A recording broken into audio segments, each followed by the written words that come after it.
Chapter 5, Part 2. We stopped at the lipids and we're supposed to do proteins, DNA, and then review. So before we talk about proteins, just wanted to review lipids. One of the test questions. The reason why we use detergent is because detergent cuts lipids, and lipids include the cell membrane, oils, skin oils, and uh, the stains, which are hydrophobic. They're also made of lipids, some of them.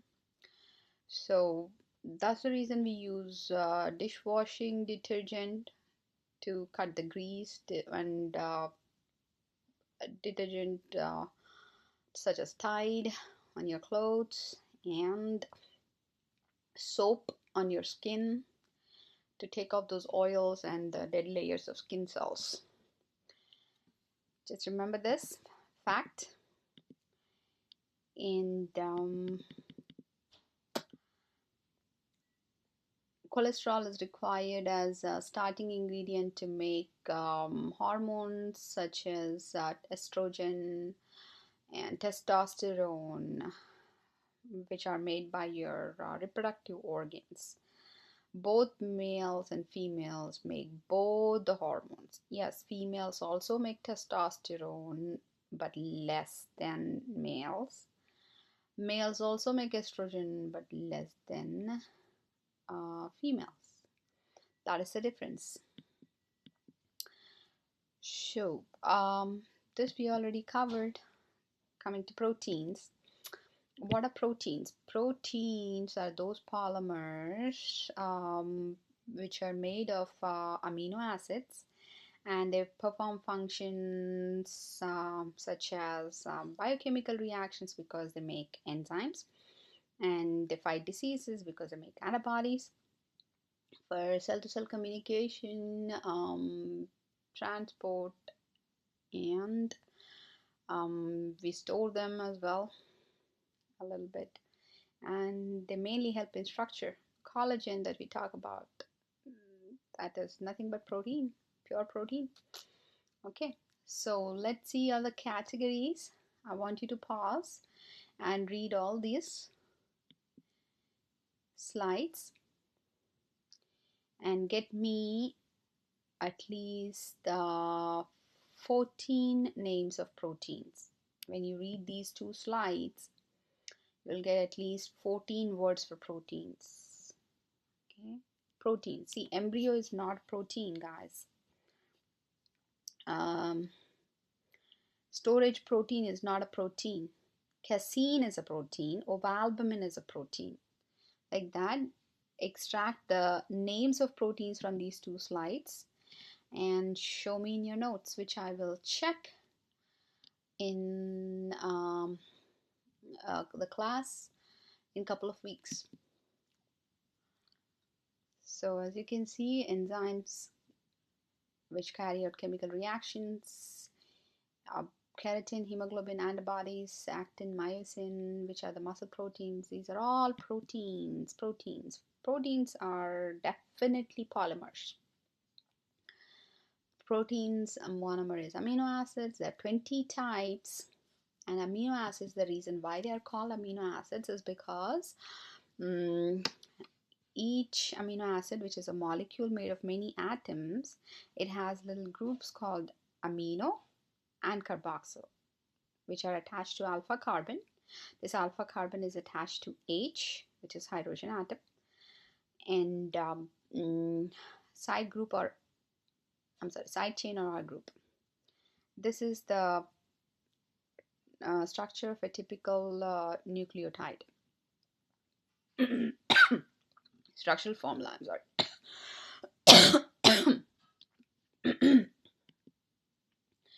Look at this chart.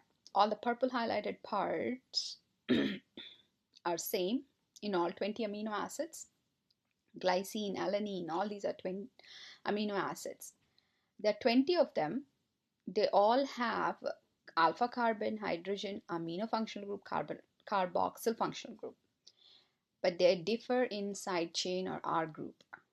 That is why there are 20 different amino acids. Out of these 20 different amino acids, 10 are called essential. That means you need to eat them. 10 are called non-essential because when you eat those essential ones, your body can make the non-essential ones just by converting them. Those kind of biochemical reactions we are capable of performing with the help of enzymes. So remember guys, amino acids are the building blocks of polypeptides. One or two of them, one or two chains of polypeptides make protein. So try and answer this question.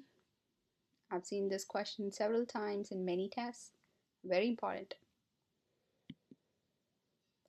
Amino acids are linked to each other by peptide bonds. Peptide bond is a covalent bond.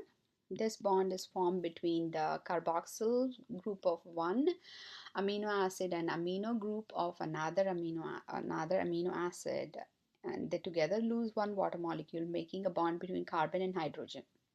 This is called peptide bond. This is a strong bond. This is a covalent bond. So like this, a chain of amino acids is formed, and this chain of amino acids, it will curl up, it will form folds, and then it will fold further, forming a three-dimensional structure with a specific shape. This is a final protein. Look at this. The structure is very specific. This is the structure of a protein, and this is the shape on one side of a virus protein. And look at this. The antibodies that we make to fight against flu virus, they resemble this, not resemble, I'm sorry, they're complementary to the shape of the uh, virus protein, and that's the reason why antibodies are able to bind to virus and neutralize it, and then our white blood cells will engulf this entire thing and we eliminate the pathogen from our body. So the point here is this chain of amino acids will fold and further fold, and these folds are kept in place because of weak bonds, and that is how your proteins, whether it is keratin or actin, myosin, whichever it is, insulin, hemoglobin, all of them, which are made of chain of amino acids, they fold and further fold and will get a specific shape. So the levels in the structure of protein are four. First one is primary, which is a chain of amino acids, which is due to the peptide bond, covalent bond, which is strong bond between the amino acids. And as soon as this chain of amino acids are formed, the chain is going to curl up, called alpha helix, or will fold at certain regions, and this is called secondary structure. And these curls and folds will fold further. This is called tertiary structure, which will give 3D shape to the protein. And if a protein is made of two or more chains of amino acids, then the two or more will come together, forming the quaternary structure or the final protein. So only the primary structure contains covalent bonds, whereas secondary, tertiary, and quaternary structures are due to weak bonds. Weak bonds means they break easily when the temperature of the body rises due to fever or anything. That's the reason why people go into coma or faint when the body temperature hits 105 or 106. So read those notes very well. Secondary structure, there are two types, as coils and folds. Tertiary is between the side chains.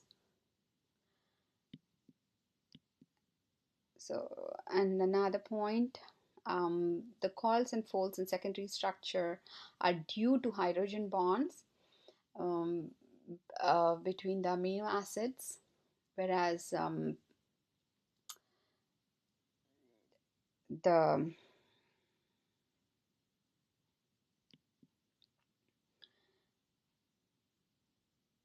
Tertiary structures are due to the hydrogen bonds, ionic bonds, van der Waals interactions between R groups.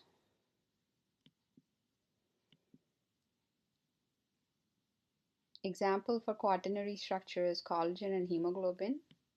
Look at this. Collagen is made of 3 chains of amino acids, and these chains, separate chains, are coming together. That is why it is quaternary structure. Hemoglobin contains 4 polypeptide chains coming together to make a final protein, hence it has quaternary structure. Think and answer this question.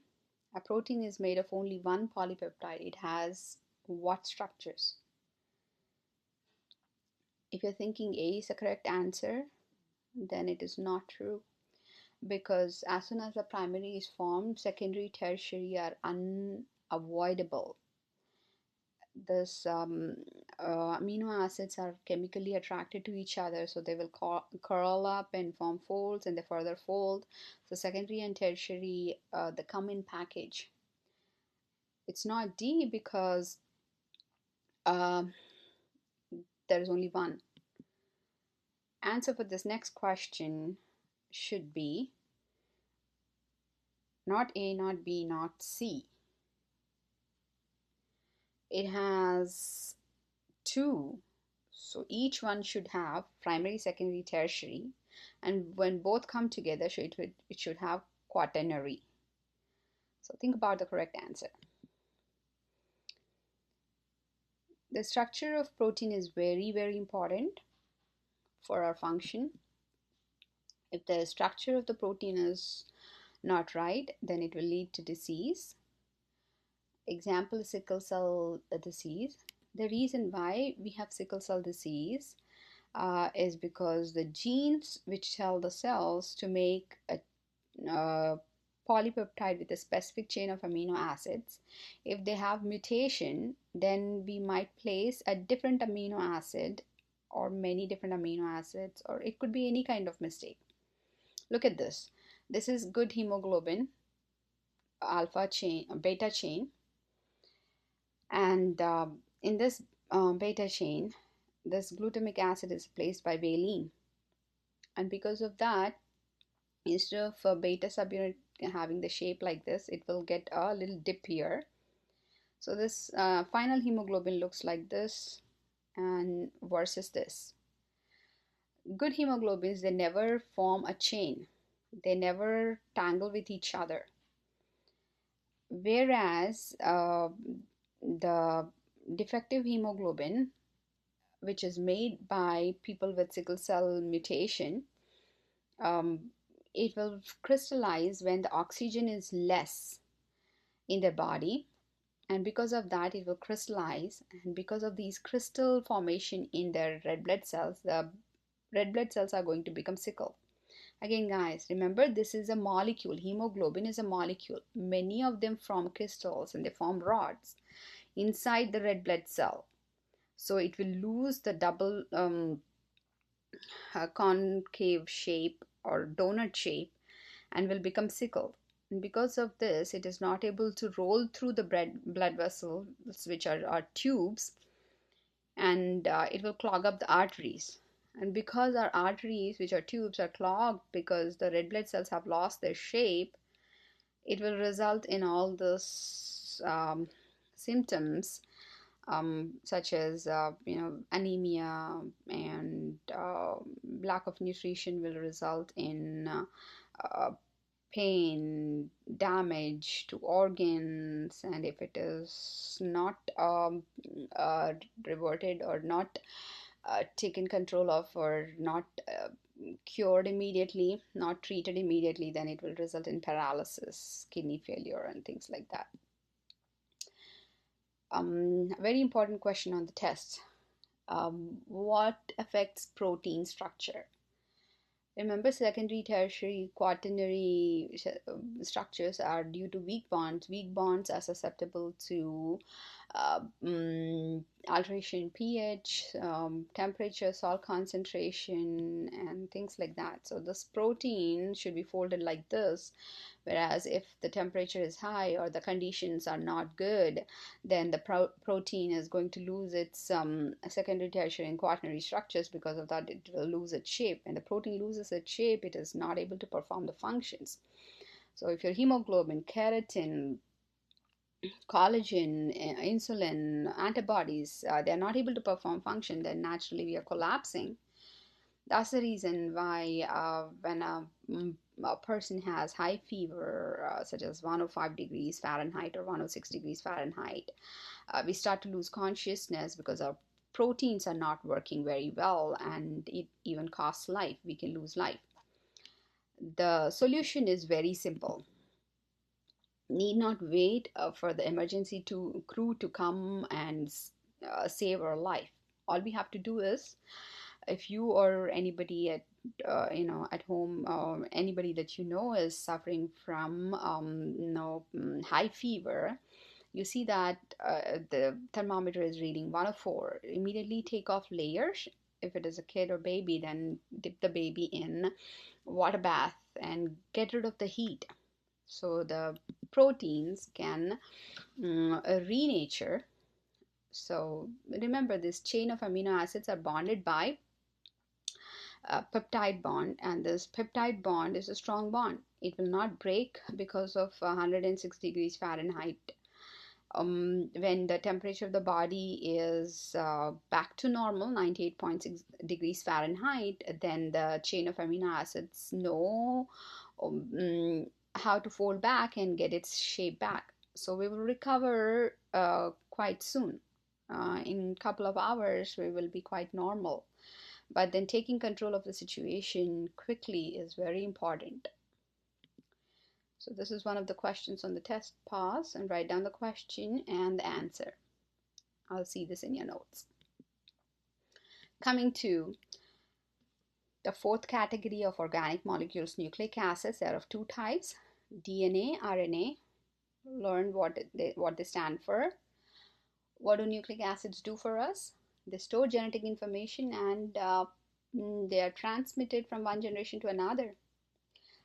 Remember, you have genes for eye color, height, all the genetic characters. They are due to the genes which are passed on to you by your parents. So just like table is made of metal or wood, like that, genes are made of material called DNA. They're not made of carbohydrates, not proteins. Genes are made of DNA. DNA is a polynucleotide, and the monomer of polynucleotide is nucleotide. Our genes are going to stay in the nucleus forever. They never come out. We are going to make a copy of the gene called mRNA, and then mRNA is used by ribosomes to synthesize proteins. So protein synthesis occurs on ribosomes. What do ribosomes do? They take the amino acids that we eat and make a specific chain. So like that, we make collagen, hemoglobin. Every protein that we have, we make it. We don't buy it, right? We don't buy hemoglobin and keratin and then we stuff it in our muscles, our bodies. So we have genes. We make a copy of it called mRNA. And then ribosomes, which are in your cells, they know how to read this mRNA and make peptide bonds or sew up amino acids together to make a protein, and those proteins function depending on the shape.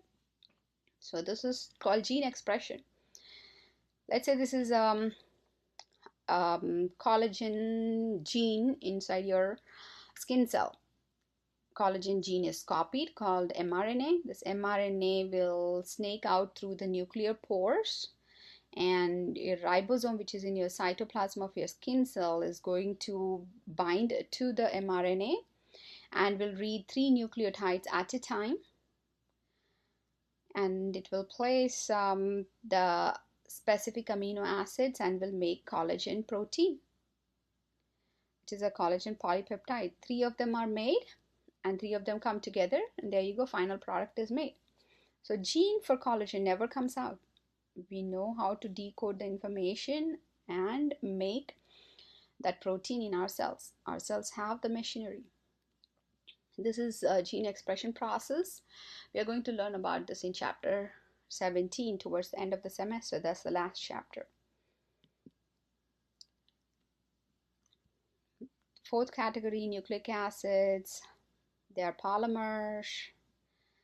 The polymer of nucleic acids is polynucleotide. Monomer is nucleotide. Each nucleotide has three parts: one nitrogenous base, a sugar, and a phosphate group. If there is a sugar and nitrogenous base, then it is nucleoside. If it is sugar, nitrogenous base, and phosphate added to it, then it is nucleotide. So just remember that sugar and nitrogenous base are common, and if phosphate, which has a T in it, is added, then it becomes a nucleotide. We all know what is nucleotide, right? It has three parts, whereas nucleoside is missing phosphate. Remember it that way. Learn this table, write down this one in your notes, and know each and everything for the test. So again, there are three parts in each nucleotide: nitrogenous base attached to sugar, sugar attached to phosphate. These three parts together make one nucleotide. So one nucleotide, another nucleotide, another nucleotide. Like that, there is a chain. This is polynucleotide.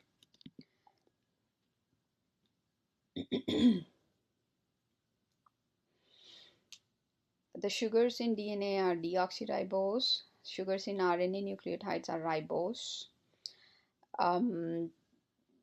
Cytosine, thymine, adenine, guanine are the nitrogenous bases of DNA. Cytosine, uracil, adenine, guanine are the nitrogenous bases in RNA. Guys, don't mix up nitrogenous base with nucleotide. Nucleotide is made of three parts, whereas nitrogenous base is only one part of nucleotide. Okay. There are two classes of this nitrogenous bases. When they are made of two rings, then they are called purines. So A and G are purines, whereas C, T, U are pyrimidines because they contain one ring. On the test, you will be given a sequence like this, and you'll have to write the complementary sequence. Make sure you write down for 5', 3'. Yes, always start with the number. If there is 5' here, write 3', and A to T, T to A, so on and so forth. RNA is single polypeptide.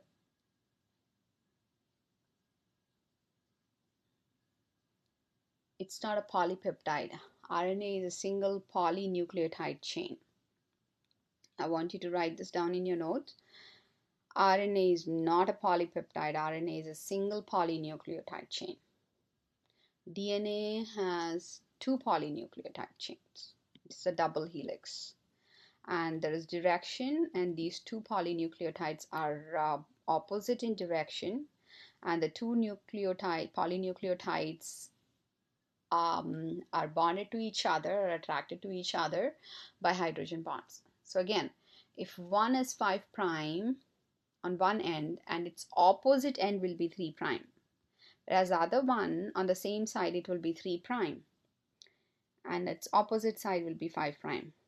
So remember, this is called anti-parallel. That means the two polynucleotide strands in DNA are running in opposite directions, just like traffic on either side of the yellow line.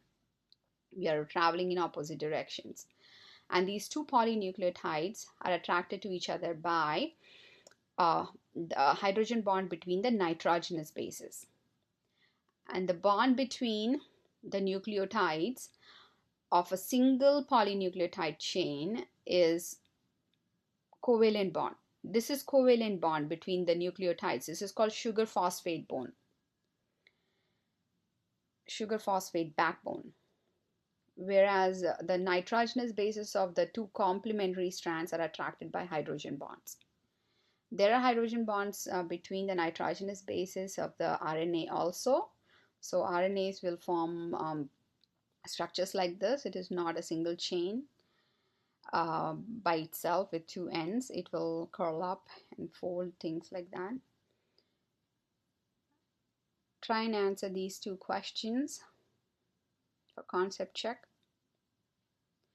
and write these answers in the notes.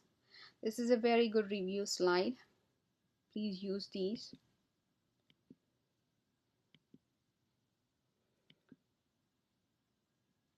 This is the last thing that I would like to see in your notes. What is each structure? Draw these and name them and show these notes in 2 weeks. Last but not least, lipids do not have monomers and polymers, but these are the two components, fatty acids and the triacylglycerols. These are the two components of a lipid. These are not monomer and polymer. And the bond between monomers in carbohydrates is glycosidic linkage. The bond between glycerol and the fatty acid is ester linkage. The bond between amino acids is peptide bond. The bond between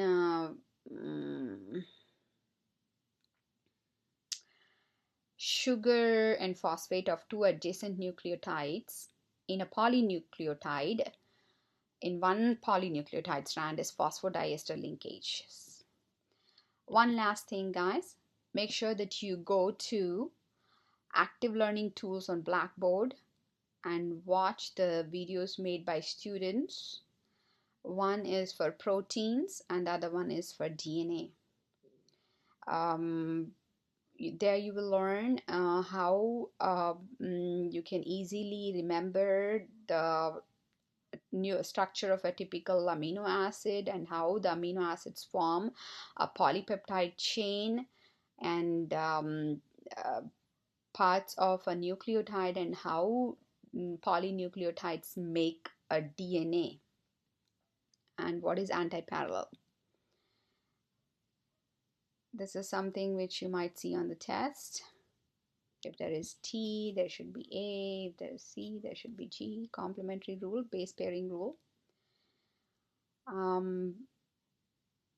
Something to help you remember all the things about DNA is 1, 2, 3, 4 of DNA.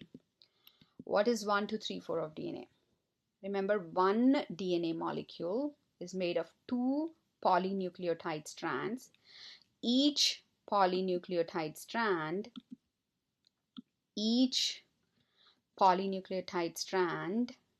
is made of many nucleotides.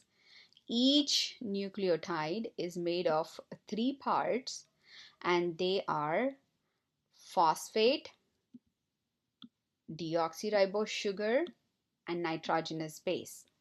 There are 4 types of nitrogenous bases, and they are A, T, G, C. Again, 1, 2, 3, 4 of DNA. One DNA molecule is made of 2 polynucleotide strands. Each polynucleotide strand is made of nucleotides. Each nucleotide has 3 parts, and they are phosphate, sugar, and nitrogenous base. There are 4 nitrogenous bases, and they are A, T, G, C. The order is not important. Towards the very end, remember the base pairing rule of DNA. A pairs with T, G pairs with C. Again, A pairs with T, G pairs with C. Let's say if DNA is given and they're asking you to write down RNA, then G pairs with C, whereas T is there. If it is RNA that you're making, then there is A, and if there is A here, let's say, then there is U, because there is no T in RNA, right? Again, if it is base pairing rule to synthesize an RNA, which is copy of a DNA, then it is C pairs with G, A pairs with U, G pairs with C, and if there is C, then it will pair with G. If there is T, then it will pair with A. Again, in RNA, A with U, G with C, C with G, T with A. That's the end of this chapter.